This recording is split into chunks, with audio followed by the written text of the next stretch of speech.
Victor, c'est à moi de prendre le buggy. Je prends la place passager parce que je suis mort. Ouais. Tu vas tranquille, t'évites les à-coups, d'accord? Ouais, pas de soucis. Tranquille.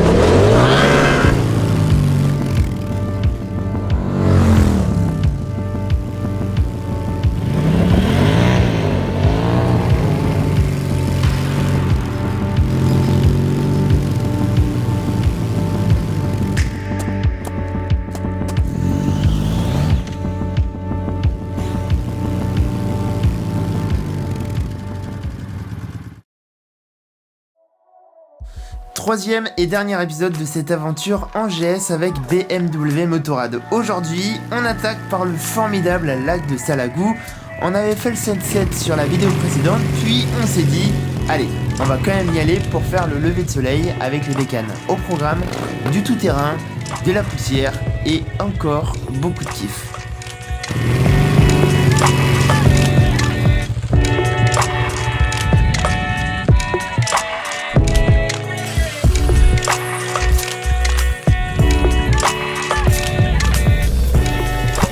Les amis, première session du matin terminée. Alors, c'est quoi? C'est le 4e lever de soleil qu'on fait d'affilée. Ouais.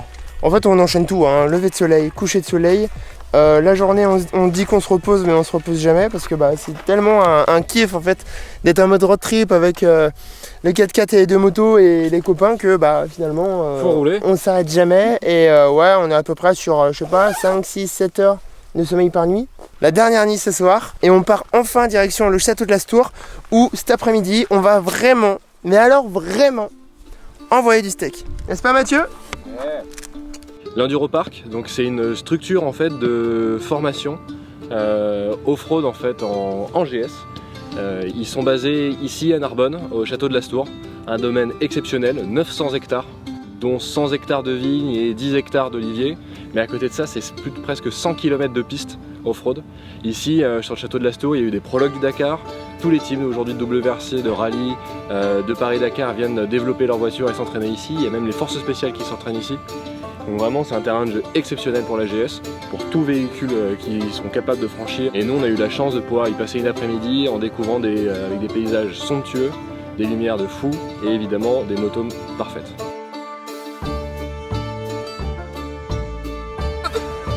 Ça y est, on se rapproche de la Méditerranée, il y a des nuages, bien sûr.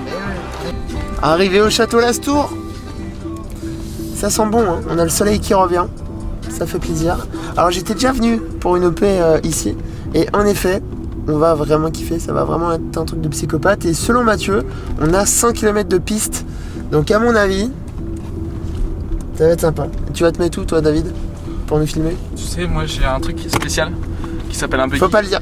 Ah oh fuck. Faut pas le dire. J'ai rien dit, j'ai rien dit. Regarde, BMW Motorrad, bam.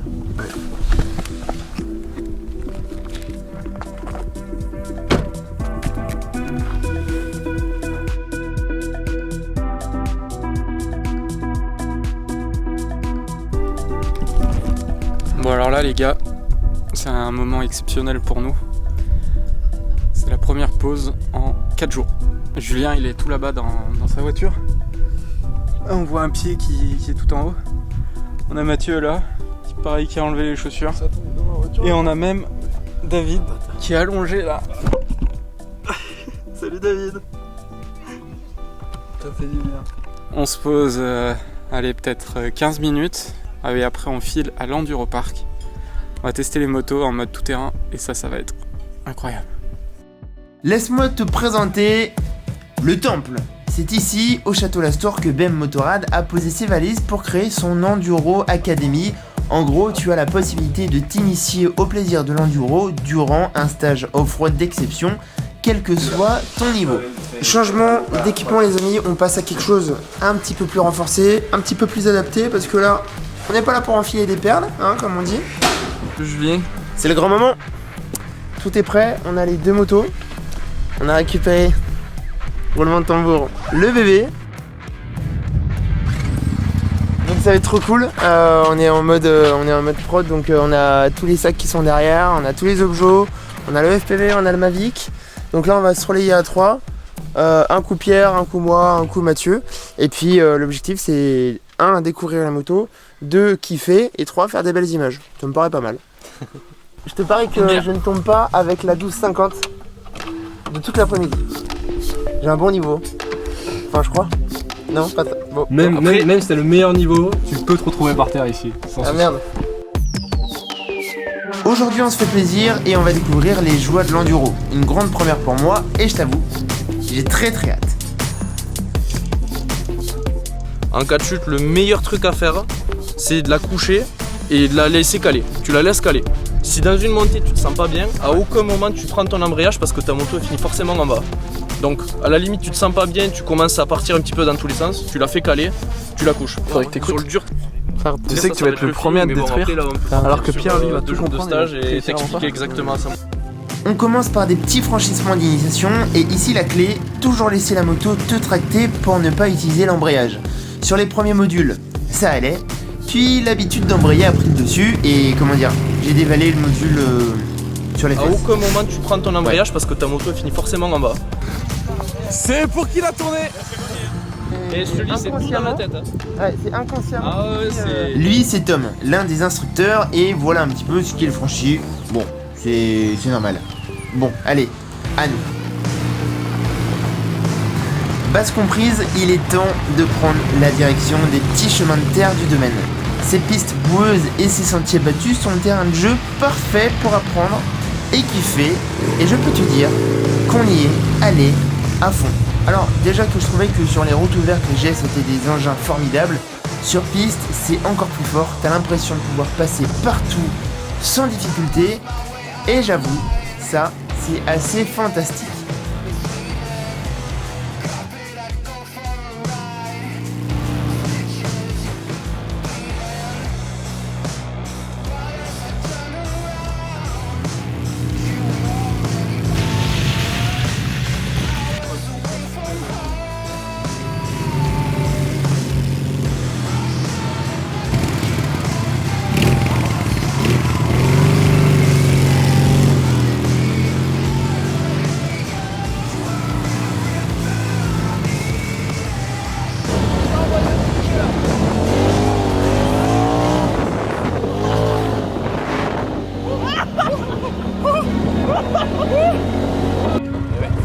Fin de journée. Victor, c'est à moi de prendre le buggy.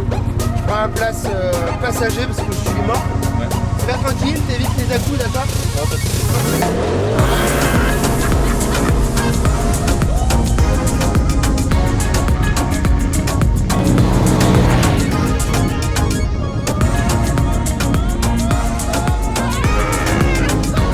On est des vrais gamins, mais qui ne le serait pas. Le buggy fait 160 chevaux et Victor, l'instructeur, nous a montré un peu les capacités de la bête. Et autant vous dire que c'est radical.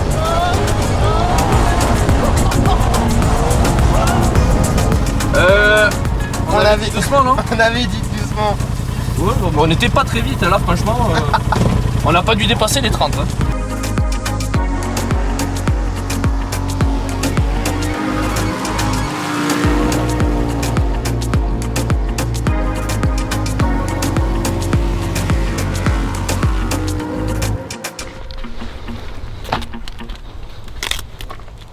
Oh, monsieur Favreau, on est fatigué? Monsieur Favreau est esquinté. Arrête. Ça a filmé. Toutes les batteries sont mortes. Toutes les cartes SD sont pleines. Mais en tout cas, quelle journée de... Non, pas de toutes. ouf. Pas toutes. Celle-là est pas Ah, ça fait plaisir. Quelle journée fantastique, quel endroit incroyable. Je m'attendais pas à tout ça. J'avoue que on a un parc qui est énorme et on a fait une première séance d'initiation où on a vu que on pouvait vraiment franchir des trucs de ouf, genre des pentes comme ça pleines de pierres, ça passe. Je suis tombé. Ça va, mais c'est des motos à tout faire en fait. Le truc qu'il faut prendre en compte en enduro et que j'ai pas pris en compte quand je suis tombé, c'est que tout se joue à l'embrayage. Enfin, sans embrayage, c'est que la moto, même à très très basse vitesse, elle tracte. Et c'est la clé en fait pour pas tomber et pour passer de partout. Donc folie pour une première fois pour une première fois sur l'enduro pour ma part, c'est génial. J'ai trop kiffé, j'ai envie de pleurer tellement C'est tellement facile en vrai avec ces motos. Ouais. La GS, comme la plupart des motos chez BMW, en tout cas la plupart des motos historique de BMW reprend ce moteur, ce fameux boxer, donc ce bicylindre à plat. Ça c'est la base vraiment de la GS, aujourd'hui en 250 cm3. Et après elle est articulée d'une manière originale, on peut appeler ça comme ça, très technique. Un télélever à l'avant et une suspension pilotée à l'arrière. Et elle a aussi également son cardan aussi, une transmission par cardan. C'est un peu les symboles, les petites touches techniques, les différences par rapport à la concurrence. T'as joué le jeu de ouf, donc merci, tout le monde l'aurait peut-être pas fait. Et très bon pilote, très bon pilote. Toi tu fais quoi, t'es formateur? C'est un cours, ok, mais pas encore. Bon, mais c'est dans le but. Déjà kiffeur de buggy et doué dans l'exercice, donc c'est le principal. Attention, mode Julien Doré, activé. Tu veux que je fasse pareil? Allez. Oh, ils sont deux. C'est jumeaux. On a quand même reprécisé que Julien doit bien une bière quand même à Victor quand même. Mais non, pas une bière. Il a une tournée, hein, girafe. Attends, mais c'est plein de... Attendez. Mais Fashion victime. attendez. Mettez mon côte à côte là. Miniature. Y'a pas ressemblance là? Miniature. 18h, on est rincé, premier soir sans coucher de soleil, on est totalement mort et l'enduro, il faut avouer que ça crève. Et ça fait 4 jours qu'on roule, donc on a décidé de manger et d'aller dormir pour être chaud pour le dernier temps fort de ce trip. Il est actuellement 6h du mat, c'est le dernier matin, c'est très dur là. Là on va pas se cacher, c'est pas facile d'être réveillé pour aller shooter, mais bon, le spot est carrément charmé. Je vous le dis pas tout de suite, vous allez voir, c'est stylé. Là je suis en one wheel, je vais récupérer la voiture que j'ai garée un peu plus loin parce qu'il n'y avait pas de place à côté de l'hôtel, comme ça je récupère les gars et direction l'endroit secret. On arrive, c'est incroyable, c'est incroyable. On va positionner les motos sur la plage avec le soleil qui va craquer d'une seconde à l'autre, c'est incroyable. Ça fait longtemps que j'ai un rêve en tête, aller faire de la moto sur la plage dans le sable. Et il se trouve qu'en France c'est interdit, sauf sur cette plage précisément, où on peut rouler comme bon nous semble, où on veut, car c'est autorisé. Check-moi un peu ce mood, il est 7h du mat, le soleil se lève et on s'en donne à cœur joie. Pierre s'éclate au FPV, check-moi un peu ses plans. Et quant à nous avec Mathieu, on s'amuse comme des gosses et même sur le sable, les GS s'illustrent parfaitement. À force de vouloir faire le con, je suis tombé pas mal de fois. Et ne t'inquiète pas, cette fumée blanche, c'est juste que un peu trop d'essence s'est accumulé dans l'un des cylindres. Avec plaisir. Eh bien, dans le jargon, on dit que tu t'es fait crépir. C'était mes derniers habits propres.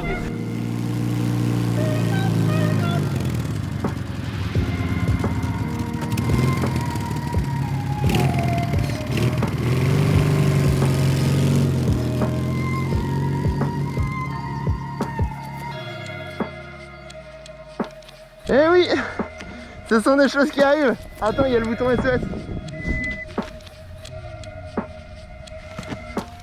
Bon bah c'est ça, on va s'amuser sur la plage. Des fois les motos tombent, mais c'est bien parce que ça risque rien, c'est que du sable.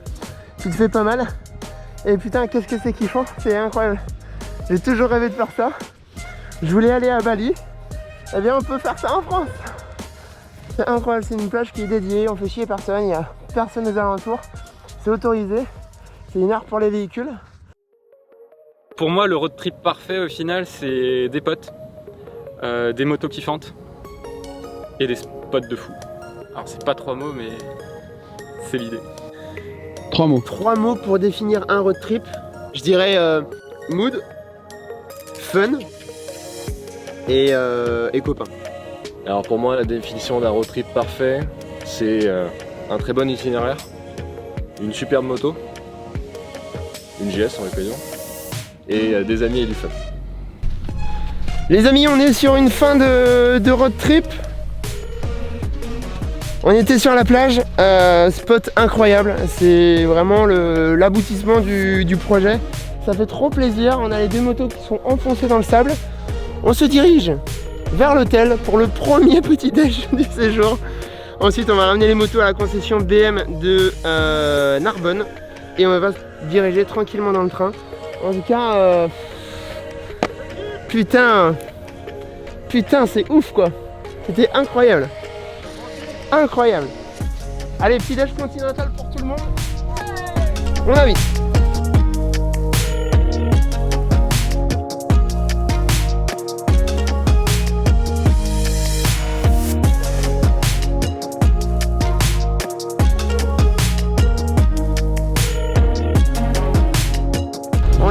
On est sur une fin de tournage. Alors, quand on appuie les motos, j'avoue, c'est un peu le dawa, on n'avait pas prévu le coup. On est entassé dans la voiture. Le coffre est plein à craquer, il y a des affaires de partout. Il y a des casques dans tous les sens. Et Mathieu va rentrer tranquillement à Paris en voiture pour ramener tout ça. Nous, on rentre tous en train. Et on va repartir pour de nouvelles aventures, hein, incessamment sous peu. Fin de cette aventure exceptionnelle en collaboration avec BMW Motorrad. On a kiffé comme jamais, un peu plus de 500 km avec 3 GS. Vraiment, c'était fantastique. J'espère remettre ça bientôt, j'espère que ça vous a plu. Mettez-moi tous les commentaires que vous voulez. N'oubliez pas de vous abonner parce que la suite des aventures va être assez cool pour 2021. Enfin, j'espère que le Covid va nous permettre de vivre des choses cool et de vous les partager. Les amis, on se dit à très vite. Gardez la forme et à bientôt.